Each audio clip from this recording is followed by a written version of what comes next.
Glória a Deus, amém? Boa noite a todos, sejam bem-vindos à casa do Senhor, amém? Abra a palavra do Senhor no Evangelho de Lucas, capítulo 18. Tem tudo a ver com o que o varão falou ali, amém? Quando a gente fala de dízimo, de oferta, é algo muito sério e as pessoas não entendem. A visão de reino, eu aprendi com o Gelé Apóstolo, foi meu primeiro pastor em 97, foi quando conheci a pastora Beth, pastor Gilberto, ali em Barueri. Ele sempre me ensinou o seguinte: se você não tiver visão de reino, esquece. Visão de reino significa que você tem que buscar em primeiro lugar as coisas do Deus, né? E as demais coisas serão acrescentadas. Buscar em primeiro lugar as coisas do céu, do reino. E glória a Deus. Glória a Deus. Glória a Deus. Glória a Deus.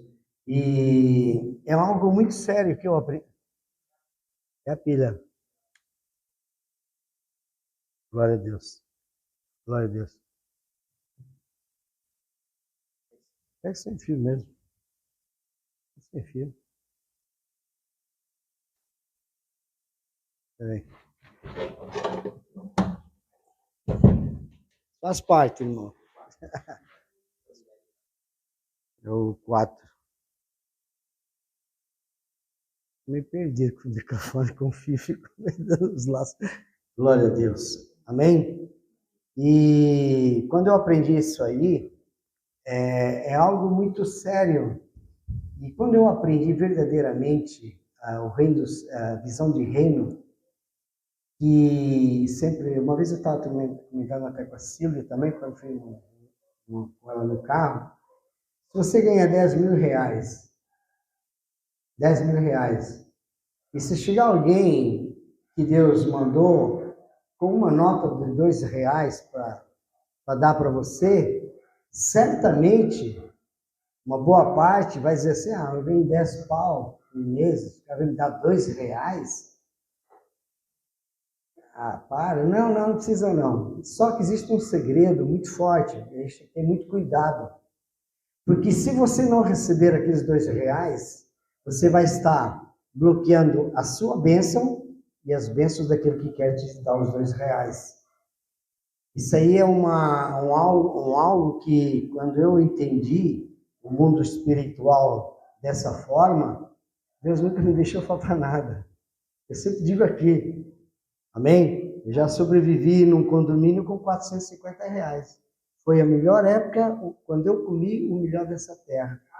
Eu pagava a prestação da casa, condomínio, tinha Sky e comi o melhor dessa terra. A Beatriz era pequena, era óleo de Johnson, era shampoo Johnson, era Cândida da melhor, era arroz parabolizado, era café prensado, era leite não sei de quê, era mais não sei o quê, só produto de primeira linha. Eu estava na igreja lá embaixo.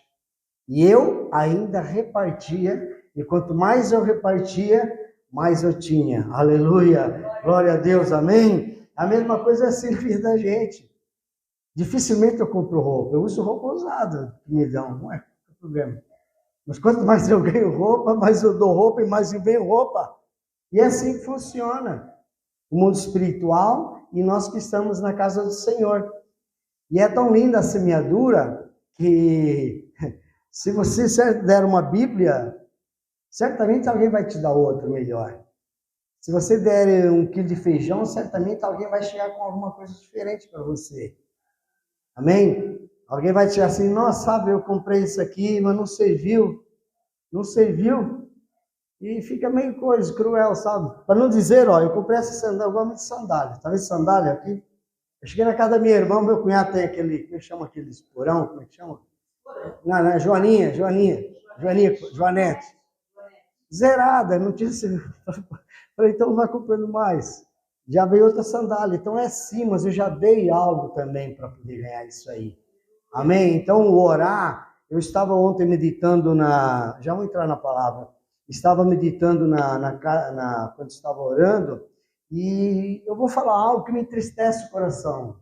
Às vezes eu fico triste de coração, não é julgar, não é isso, é falar o que é a palavra, o que Deus fala na palavra.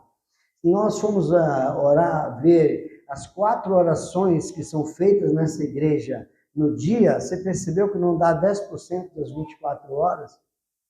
Não dá. Não dá. Você percebeu que não dá? São 2h40, dividir por 4 dá quanto? O menino tinha que ficar orando quanto? Cada um orando. Eu sei que tem pessoas que oram, não necessariamente ali naquela oração que você coloca ali. Mas quando você vai ouvir a oração, você está praticamente, aleluia, ligando na terra e ligando no céu. Aquilo que você está ouvindo. Porque Ana, quando ela estava naquele templo, ela todo ano ela disse que subia ao templo. Isso, se não me falha pelo estudo, acho que uns 10 anos mais ou menos, Israel, mais ou menos, uns 10 para 11 anos, mais ou menos. Todo ano subindo, menina no calo dela. Mas, aquele dia que o sacerdote julgou Ana, dizendo, você está embriagada, ele disse, não, a tua serva está simplesmente triste, amargurada de espírito. Quando o sacerdote ali libera a palavra, vai-te em paz e seja feita conforme a tua petição, a tua oração. Ali, ele ligou na terra em concordância com Ana. E você pode ver que na mesma noite deitou com Elcana e ela engravidou.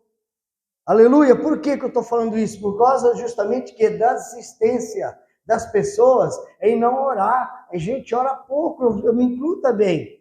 Eu fico muitas madrugadas, eu nunca durmo antes da 1h30, 2h da manhã, todo dia. Não é porque eu sou boneco, eu não consigo, estou acostumado. E a Beatriz só me deixa em paz aquela hora. Não adianta eu começar a ler uma palavra, né? E a Bia daqui a pouco está lá, porque o autista, você sabe, eles querem atenção. Então eu vou perder o fio da meada. Então aquela hora que ela deita 11h30, forçada ainda para dormir, é a hora que eu ponho a patroa para dormir também e eu consigo ler uma palavra e ter uma palavra para ir orar também para o Senhor.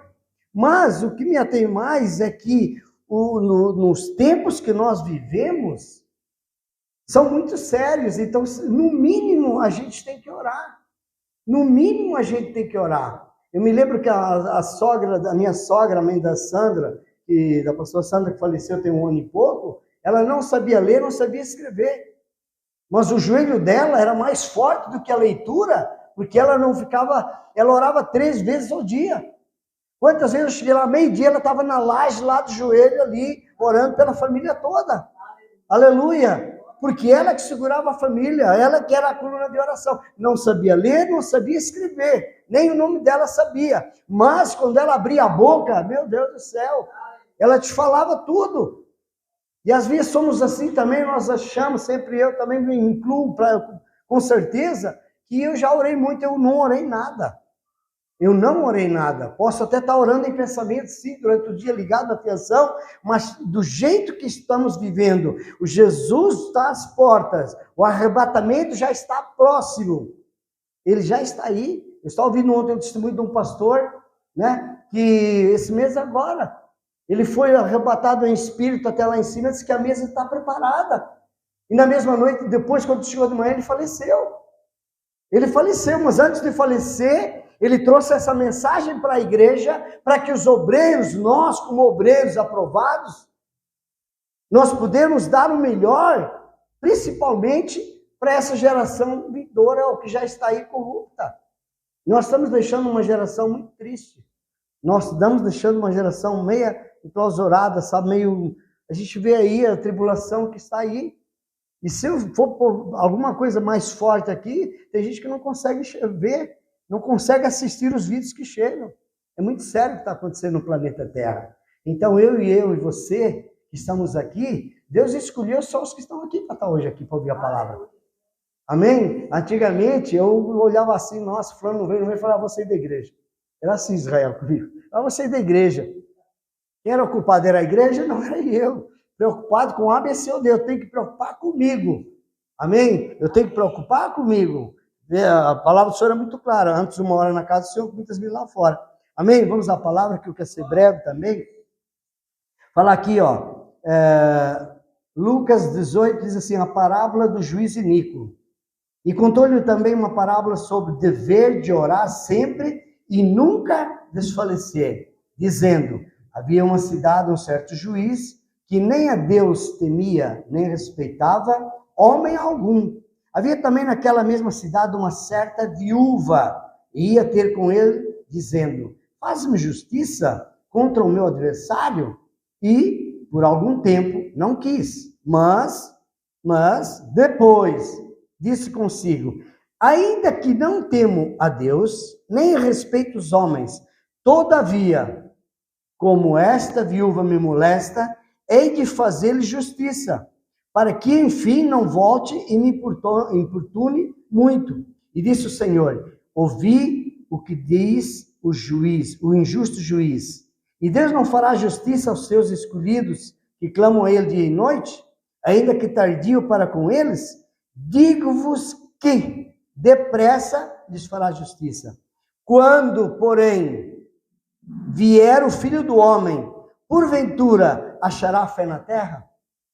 Aqui é o grande segredo.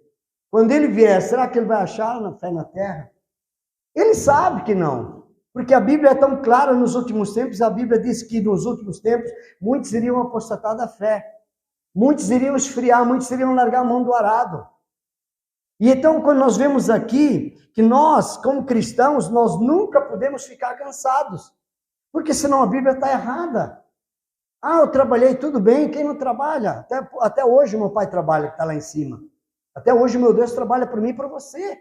Então, a Bíblia diz que, vinde a mim, vós que estáis cansados e sobrecarregados, e eu vos aliviarei, porque o meu fardo é leve e o meu jugo é suave. Aprendei de mim que sou manso. Onde é que é a mansidão? É a palavra, é estar aqui no templo, porque aqui no templo é onde é liberada a bênção, eu sempre digo. Uma coisa é você estar agora aqui ouvindo a palavra do Senhor, outra coisa é eu esperar entrar no YouTube e assistir. Porque aqui é direto, ela está saindo direta, está saindo fresquinha do forno. Então, quando ele fala aqui que os cristãos não podem ficar cansados enquanto esperam pelo Senhor, mas devem perseverar na fé. Então, se eu não perseverar na fé, quando eu persevero na fé, eu não vou dar ouvidos para A, para B ou para C. Eu não vou olhar para a direita, eu não vou olhar para a esquerda. O meu foco é Jesus. É a oração, porque a oração do justo, ela muito pode em seus efeitos. Muitas vezes Satanás, ele aponta, ele assopra no ouvido, até para você não se ajoelhar. Ele sopra, para que isso aí? Ninguém vai te ver. Davi, quando o filho de Betseba, morreu, ele ficou 3 dias ali deitado no chão, jejuando, talvez esperando um milagre. Por que ele estava lá deitado? Porque ele ainda podia haver esperança de ressuscitar o filho. Então a gente nunca pode desfalecer na fé, porque a fé é o fundamento daquilo que nós não vemos, mas já cremos que está ali. E para isso, não é para qualquer um. Porque o diabo ele vai mandar de tudo para você não orar, para eu não orar, para te apontar, para dizer. E principalmente ele vai tocar na área material. Ele vai tocar. Ele vai tocar por quê? Porque falou de Jó, toca nos bens dele. Jó era riquíssimo. Jó era riquíssimo. Mas não toca nele.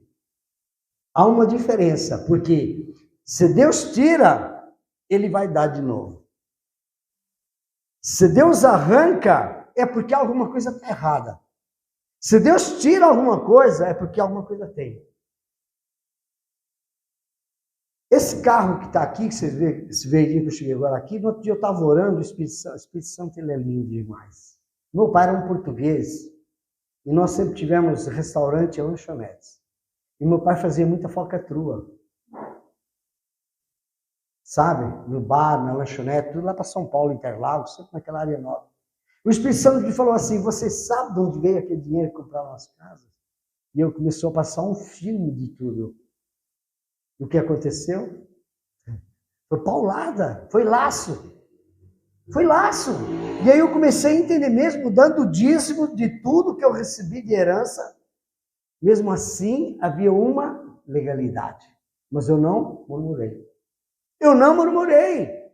Não murmurei, mas eu entendi, o Espírito Santo me trouxe de madrugada, olhando assim. Eu até escrevi num papel para não me esquecer. Isso. E eu falei, Senhor, por quê? Porque nós somos em 4 irmãos, 3, o único cristão da família inteira, que a minha família é muito grande, sou eu. E ele foi tocar aonde? Aqui no crente, no cristão. Para quê? Esperando eu murmurar. Essa viúva aqui, ela ia todo dia bater. E a Bíblia, ela é muito linda quando ela diz, batei e abri-se. Não. Batei. Batei significa perseverança. Aleluia, nunca desfalecer. Por isso que no final aqui ele diz, porém, quando o Filho do Homem achará fé na terra, que é muito fácil quando está tudo no bem bom. O Leandro foi muito claro aqui. Certamente ele é dizimista. Então ele foi o quê? Sincero primeiro, para que Deus enviasse o seu anjo e travasse o quê? O sistema. Simples assim. É assim que funciona o mundo espiritual. Aleluia! É assim que funciona, porque a própria Bíblia, ela fala muito claro, não sejais demasiadamente justos. Ele esqueceu que era para renovar a carteira de habilitação. O carro eu não sei, nem me interessa qual é o problema. Mas você vê como é que Deus ali numa conversa, na sinceridade dele quando começou, já falou, olha, está acontecendo isso aqui. E o guarda só vê como é que Deus trabalha. O anjo do Senhor acampa ao redor daqueles que o temem e os livra. Travou a câmera, provavelmente travou até a câmera. Eu acredito pela fé que travou a câmera, varão.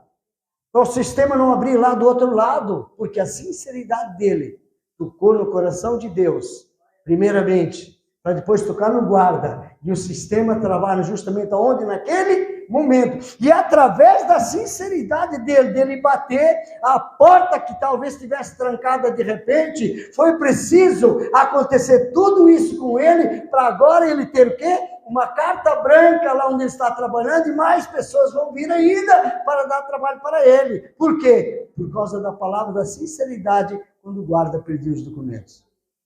Porque o único juiz por excelência, olha como a palavra tem a ver com o mistério. Por isso que essa viúva disse todo dia ela bater lá. O homem não temia a Deus nem homem nenhum. Mas a perseverança de todo dia aquela viúva, batendo ali, enchendo a paciência daquele juiz da cidade, disse, não, vou resolver logo a parada dessa viúva, pelo menos eu não vou ter mais dor de cabeça, porque todo dia bate. Batei, e abri-se-vos-á. Aleluia, dai-vos-ei, medida recalcada, sacudida e transbordante. Qual foi transbordante ali dele? Ele ia fazer um orçamento, mas já fez o trabalho, mais outro trabalho.